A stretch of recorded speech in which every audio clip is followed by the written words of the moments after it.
Penlight, Tangspate, Nierbeker, dan Handschoen. Setelah kita mencuci tangan, kita terlebih dahulu memakai Handschoen. Lalu setelah itu, pasien dalam posisi duduk dan pemeriksa ada di depan dari pasien. Lalu setelah itu, kita meminta pasien untuk membuka mulutnya. Lalu kita menggunakan Tangspate. Kita tekan pada 2/3 bagian anterior lidah dari pasien. Lalu kita menggunakan Penlight dan mengamati bagian dalam mulut dari pasien. Dalam pemeriksaan ini, yang harus kita perhatikan adalah perhatikan dinding posterior faring, apakah tampak hiperemis, edema, membran eksudat, abses, atau post-nasal drips. Untuk tonsil, dinilai dengan T0 sampai dengan T4. T0 sudah dioperasi, T1 ukuran normal, T2 pembesaran tonsil tidak sampai garis tengah, T3 pembesaran sampai garis tengah, T4 pembesaran melewati garis tengah. Selain pembesarannya, kita lihat apakah ada kripte, detritus, hiperemi, ulserasi, membran, atau bercak-bercak perdarahan pada tonsil. Edema faring biasanya ditandai oleh mukosa yang pucat dan sembab, dan biasanya ikut terkena pada penyakit infeksi saluran nafas bagian atas, dan edema faring warnanya kemerahan. Untuk postnasal drips menunjukkan adanya infeksi pada hidung, nasofaring, atau sinus paranasalis. Pada bayi dan anak, tonsil relatif besar dibandingkan dengan rongga faring. Bila terdapat infeksi, lebih membesar dan kembali normal dalam waktu 2-3 minggu. Selanjutnya kita akan melakukan pemeriksaan abdomen, yaitu pemeriksaan bypass, urien, dan ginjal. Sebelum melakukan pemeriksaan, kita terlebih dahulu menanyakan concern kepada orang tua dari pasien. Jadi, selamat siang Ibu.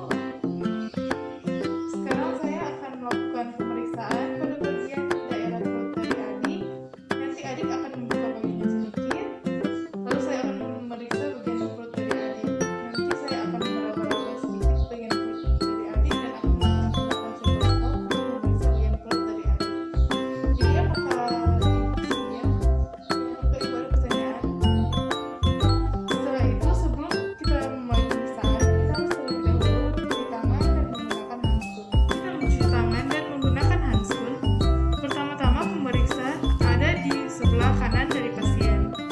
Lalu pasien itu dalam posisi supinasi atau dalam posisi terlentang.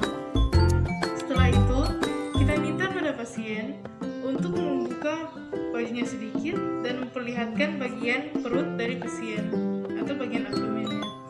Lalu setelah itu kita mulai dengan inspeksi. Kita inspeksi abdomen dari pasien itu dari arah kaki dari pasien. Kita inspeksi apakah pasien obes atau tidak. Tetapi biasanya pada anak-anak, perut dari pasien itu agak membuncit karena anak berdiri dalam posisi membungkuk. Lalu kita lihat ukuran dari abdomen pasien. Setelah itu kita lihat warna kulit dari pasien, apakah dia ikterus atau tidak. Kita lihat bentuk dari abdomen pasien dan juga permukaan dari abdomen pasien, apakah rata atau tidak. Kita melihat apakah ada sikatris atau bekas luka. Kita lihat apakah ada rash, dan juga kita melihat gerakan peristaltik dari abdomen dari pasien. Untuk melakukan pemeriksaan auskultasi, terlebih dahulu kita harus menggunakan stetoskop. Setelah itu, kita menggunakan stetoskop dan melakukan auskultasi pada 4 kuadran dari abdomen dari pasien, yaitu pada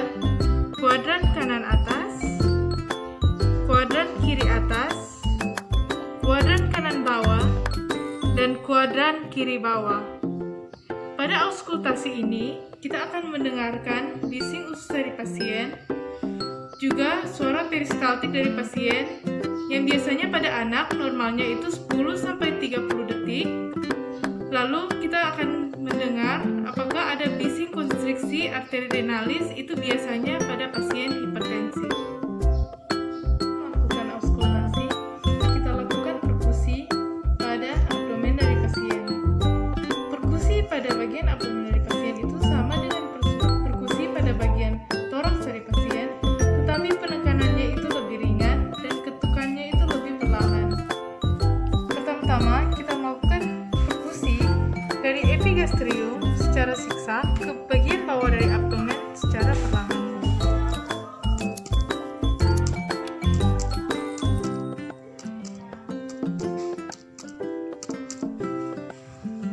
Biasanya pada bagian abdomen akan terdengar bunyi timpani di seluruh bagian permukaan dari abdomen, kecuali pada hati dan limpa, yaitu biasanya pada bagian hipokondriak kanan dan hipokondriak kiri.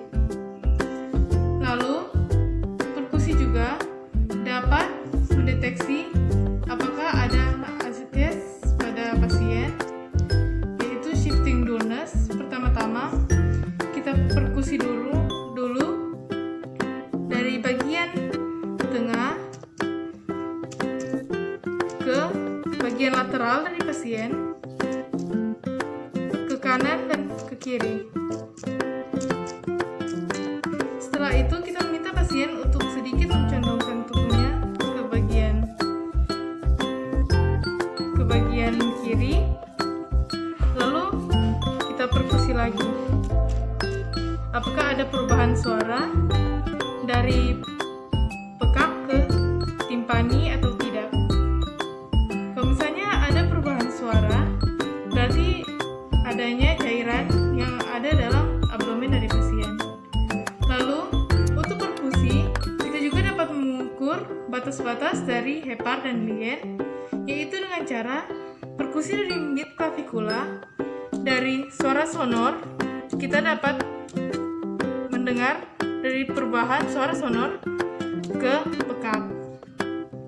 Juga untuk lien dari pasien, kita juga dapat mendengar dari suara timpani ke suara pekak. Sekarang kita lanjutkan pada palpasi. Palpasi terdiri dari 3, yaitu palpasi hepar, palpasi limpa, dan palpasi ginjal. Untuk pertama, palpasi hepar. Palpasi hepar merupakan pemeriksaan yang paling penting dari pemeriksaan abdomen. Pertama-tama, pasien diminta untuk menekuk lututnya. Lalu, pasien dibaringkan pada bantal tipis. Ini dilakukan agar abdomen dari pasien itu terasa lemas. Lalu tangan pemeriksa dihangatkan dengan cara menggosok-gosokkan tangan pemeriksa. Lalu kita akan memulai palpasi hepar. Palpasi hepar dapat dilakukan dengan monomanual, yaitu dengan satu tangan, yaitu tangan dominan, dan bimanual, yaitu menggunakan 2 tangan. Palpasi hati banyak menggunakan ujung dari jari karena merupakan bagian yang paling sensitif. Pertama-tama, pemeriksa meletakkan tangan di bawah arkus costa 12, lalu meminta pasien untuk menarik napas. Dia tarik napas. Lalu pemeriksa menekan ke bawah untuk mempalpasi apakah ada pembesaran hati atau tidak. Lalu setelah itu menekan dan meminta pasien untuk membuang napas. Pada palpasi kita perhatikan wajah dari anak, apakah terdapat nyeri atau tidak pada saat palpasi. Lalu kita lihat apakah ada perbesaran hati, bagaimanakah konsistensi dari hati, tepi, permukaan. Lalu untuk pada normalnya hati tidak teraba. Tetapi untuk anak umur 5-6 tahun, hati masih dapat diraba 1-3 cm di bawah arcus costa, memiliki tepi yang tajam, konsistensi yang kenyal, permukaan yang rata, dan tidak ada nyeri tekan. Kita tidak boleh menanyakan nyeri di mana, karena anak selalu menunjukkan nyeri di bagian tengah. Kita lanjutkan dengan palpasi limpa.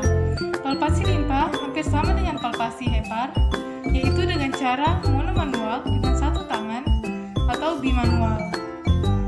Pada neonatus normalnya, limpa itu dapat teraba 1-2 cm di bawah arcus costa sampai dengan umur 3 tahun. Palpasi limpa terdiri dari 2 cara, yaitu Schuffner dan Hackett. Untuk palpasi dengan cara Schuffner, pertama-tama, pasien dalam posisi tidur terlentang, pemeriksa masih di sebelah kanan dari pasien. Buatlah garis bayangan dari Schuffner, yaitu jarak maksimum dari umbilikus ke garis potong costa kiri dibagi menjadi 4 bagian yang sama.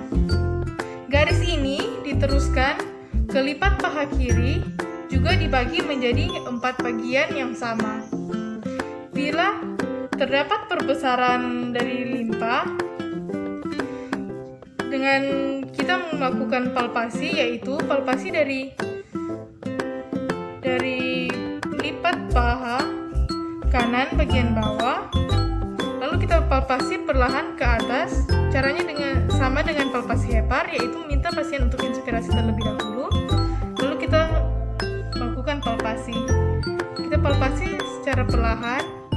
Bila teraba di salah satu garis bayangan Schuffner, yaitu kalau misalnya di sini, maka kita dapat menginterpretasikan dia pembesaran Schuffner 1. Bila dia sampai ke sini, dia bisa diinterpretasikan pembesaran limpa Schuffner 8. Lalu kita lakukan dengan cara Hackett, yaitu masih sama, posisi pasien tidur terlentang, pemeriksa di samping kanan dari pasien, lalu letakkan tangan dari pemeriksa di bawah pinggang kiri pasien dan tekanlah perlahan ke atas. Kita minta pasien untuk tarik nafas dalam. Untuk garis bayangan Hackett, yaitu dibagi garis bayangan dari bawah pinggang dari pasien, pinggang kiri, ke arcus costa bagian kiri pasien, dibagi menjadi 5 bagian garis yang sama. Lalu untuk normalnya, limpa pada anak itu tidak teraba. Kita lanjutkan dengan palpasi pada ginjal, yaitu pertama, pasien dalam posisi terlentang. Lalu pemeriksa ada di sebelah kanan pasien. Lalu palpasi ginjal ini dilakukan dengan cara bimanual, yaitu tangan kiri pemeriksa di bagian posterior tubuh dari pasien, tepatnya di sudut costovertebra pasien. Lalu tangan kanan pemeriksa ada di bagian atas di seberang sudut costovertebra dari pasien. Tangan kiri pemeriksa selanjutnya menolak ke atas, sedangkan tangan kanan pemeriksa mendorong ke bawah. Lalu kita cari apakah ada teraba seperti ada menyentuh tangan kanan atau tidak, lalu jatuh kembali ketika tangan kiri dilepaskan atau tidak. Lalu untuk normalnya tidak teraba kecuali pada neonatus. Lalu kita lakukan pada ginjal sisi sebaliknya, yaitu pada ginjal yang sebelah kanan. Masih sama dengan ginjal sebelah kiri dengan cara seperti ini. Tangan kiri dari pemeriksa menolak ke atas, sedangkan tangan kanan dari pemeriksa mendorong ke bawah. Lalu palpasi ginjal yang berikutnya adalah nyeri kotak pada ginjal, yaitu pertama, pasien dalam posisi duduk membelakangi pemeriksa, lalu letakkan telapak tangan tak dominan dari pemeriksa pada pada sudut costovertebra dari pasien. Lalu lakukan perkusi atau tumbukan di atas telapak tangan menggunakan kepalan tangan dominan. Lalu ulangi hal yang sama untuk ginjal yang bagian kanan. Tanyakan pada pasien apakah ada nyeri atau tidak. Bila ada nyeri, itu merupakan indikasi glomerulonefritis atau glomerulonefrosis. Sekarang kita akan melakukan pemeriksaan neurologis pada anak. Sebelum pemeriksaan dimulai, kita harus terlebih dahulu menanyakan inform concern kepada orang tua dari pasien. Selamat malam Ibu. Jadi, kali ini saya akan melakukan pemeriksaan neurologis pada anak Ibu. Yaitu pemeriksaan ini nanti anak Ibu akan berbaring dan saya akan melakukan beberapa tes seperti mengangkat kaki anak Ibu dan menggunakan peluru refleks untuk mengetes beberapa tes neurologis yang akan dilakukan pada anak Ibu. Oke, bersedia? Apakah Ibu ada pertanyaan? Setelah kita menanyakan inform concern kepada Ibu dari pasien, kita lakukan prosedur cuci tangan dan menggunakan APD. Lanjutkan dengan pemeriksaan neurologis pada anak. Pemeriksaan neurologis pada anak yaitu pertama kita harus mengetes tanda rangsang meningeal. Anak dalam posisi terlentang dan pemeriksa ada di sebelah kanan dari pasien. Pertama, pemeriksaan kaku kuduk. Pemeriksaan kaku kuduk, pasien masih dalam posisi terlentang, lalu tangan kanan pemeriksa ada di atas dada dari pasien, sedangkan tangan kiri pemeriksa ada di belakang kepala dari pasien. Pemeriksaan kaku kuduk yaitu dilakukan dengan cara tekuk leher pasien ke arah dada secara pasif sampai dagu menyentuh ke bagian dada dari pasien. Tanda kaku kuduk positif bila terdapat tahanan sehingga dagu tidak dapat menempel pada dada dan bila ada terasa nyeri. Untuk anak dengan cedera servikal, tes kaku kuduk tidak direkomendasikan untuk dilakukan. Lalu kita lanjutkan dengan pemeriksaan Brudzinski. Pemeriksaan Brudzinski ada 4, yaitu pertama pemeriksaan Brudzinski 1. Pemeriksaan Brudzinski 1 disebut juga dengan pemeriksaan Brudzinski neck sign. Dilakukan sama dengan pemeriksaan kaku kuduk, yaitu pasien berbaring, tangan dari pemeriksa ada di bawah kepala pasien, lalu tangan kanan pemeriksa ada di bagian dada pasien untuk mencegah badan pasien ikut terangkat. Lalu, kepala pasien difleksikan secara pasif sehingga dagu menyentuh dada. Brudzinski 1 positif bila ada fleksi sendi lutut dan panggul secara refleks atau secara involunter ketika dilakukan tes. Lanjut pada Brudzinski 2. Brudzinski 2 dilakukan dengan cara memfleksikan salah satu tungkai yang diperiksa, lalu sendi lutut dilakukan ekstensi. Brudzinski 2 positif bila tungkai di sebelah terangkat secara involunter. Kita lanjutkan pada tes Brudzinski 3. Brudzinski 3 dilakukan dengan cara menekan os zygomatikus dari pasien dan bila positif terdapat fleksi kedua tangan pasien secara involunter. Lalu Brudzinski 4. Brudzinski 4 dilakukan dengan cara menekan os symphysis pubis dan bila Brudzinski 4 positif terjadi fleksi kedua tungkai dari pasien secara involunter. Lanjutkan dengan Kernig sign. Untuk Kernig sign dilakukan dengan cara memfleksikan salah satu paha pasien sampai membuat sudut 90 derajat, lalu ekstensikan tungkai bawah pada kaki yang sama sampai membentuk 135 derajat atau lebih. Kernig sign positif bila pasien tidak bisa diekstensi mencapai 135 derajat atau bila terdapat rasa nyeri. Lalu, LASIK test. LASIK test dilakukan dengan cara melakukan fleksi pasif sendi panggul pasien sampai dengan 70 derajat, dan apabila ada tahanan atau nyeri sebelum 70 derajat, maka LASIK test itu positif. Refleks patologis. Refleks patologis ada refleks Babinski, Chaddock, Oppenheim, Gordon, dan Schaeffer, juga Hoffman. Pertama, untuk refleks Babinski dilakukan goresan pada telapak kaki pasien dengan menggunakan bagian belakang dari palu refleks. Goresan dilakukan dari lateral bawah ke bagian atas dari telapak kaki pasien. Positif bila terjadi dorsifleksi ibu jari dan abduksi 4 jari lain ke arah lateral. Selanjutnya kita lanjutkan pada refleks Chaddock.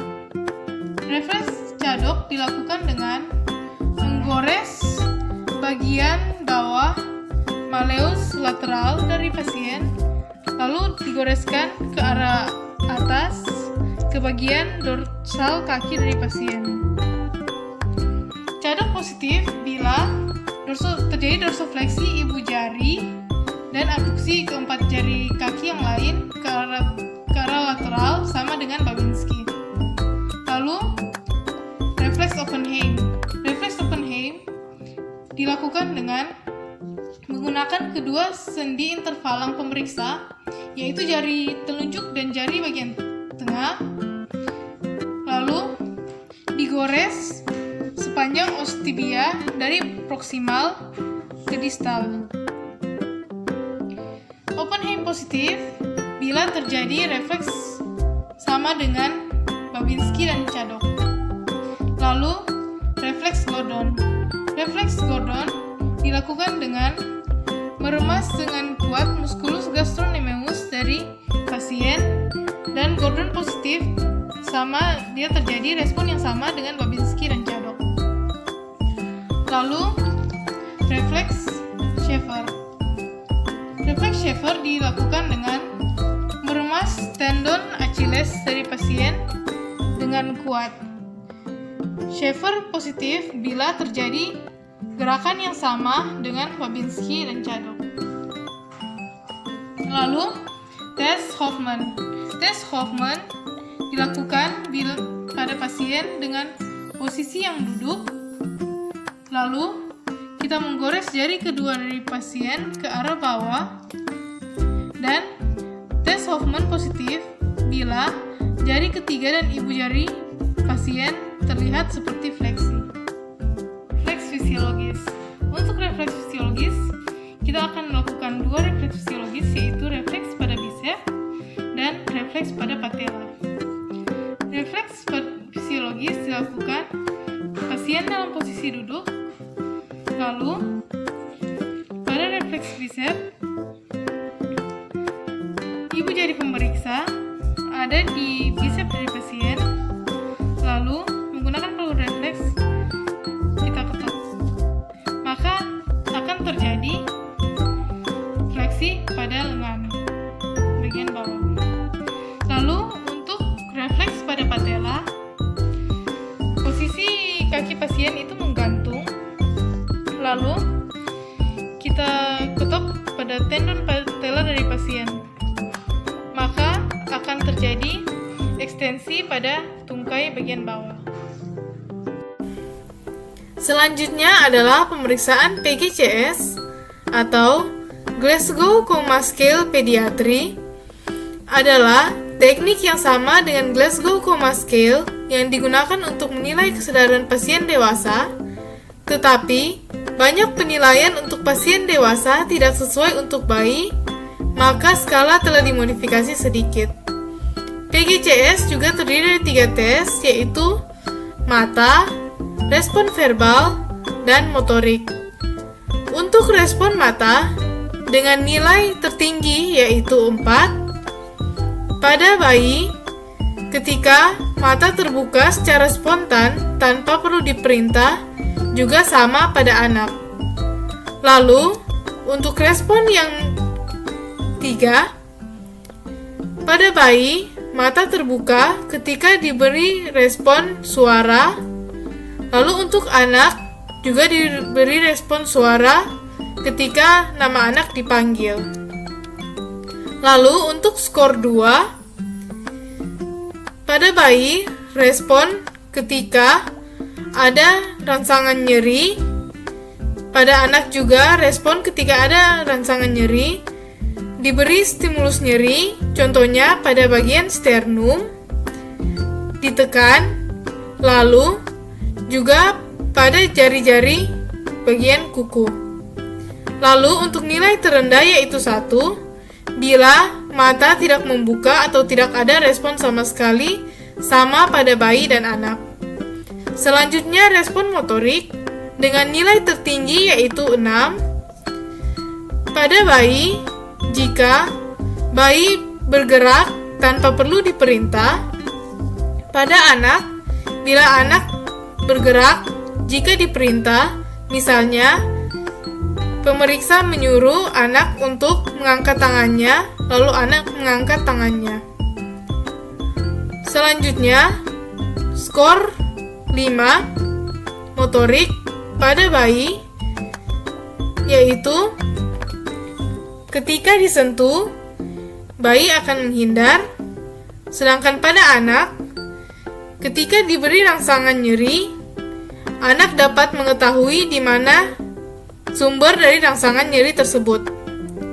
Lalu, pada skor 4, pada bayi, ketika bayi menghindar waktu diberi rangsangan nyeri, lalu pada anak juga menghindar waktu diberi rangsangan nyeri. Lalu untuk yang skor 3 motorik, pada bayi merespon pada rangsangan nyeri dengan dekortikasi atau fleksi abnormal. Sedangkan pada anak merespon nyeri dengan memfleksikan tangan. Lalu pada skor 2, pada bayi merespon pada nyeri dengan deserebrasi atau abnormal ekstensi. Sedangkan pada anak direspon nyeri dengan ekstensi. Dan nilai terendah yaitu 1 ketika tidak ada respon sama sekali. Lalu berikutnya respon verbal dengan nilai tertinggi yaitu 5 pada bayi ketika bayi rewel dan mengucapkan kata-kata tidak jelas. Sedangkan pada anak, ketika kita menanyakan seperti nama orang tua atau nama anak sendiri, anak dapat menjawab dengan baik. Lalu, pada skor yang 4, bila bayi menangis, sedangkan pada anak bingung. Lalu, skor 3, pada bayi bila menangis jika diberi rangsangan nyeri, sedangkan pada anak yaitu keluar kata-kata yang tidak jelas atau tidak nyambung dengan pertanyaan dari pemeriksa. Lalu pada skor 2, ketika bayi hanya meringis ketika diberi rangsangan nyeri. Lalu pada anak, ketika tidak terbentuk kata-kata sama sekali atau hanya seperti erangan. Lalu skor terendah yang itu 1 ketika tidak ada respon sama sekali dari bayi maupun anak. Setelah setiap pemeriksaan sudah dilakukan, jangan lupa untuk berterima kasih kepada pasien, lalu mencuci tangan kembali.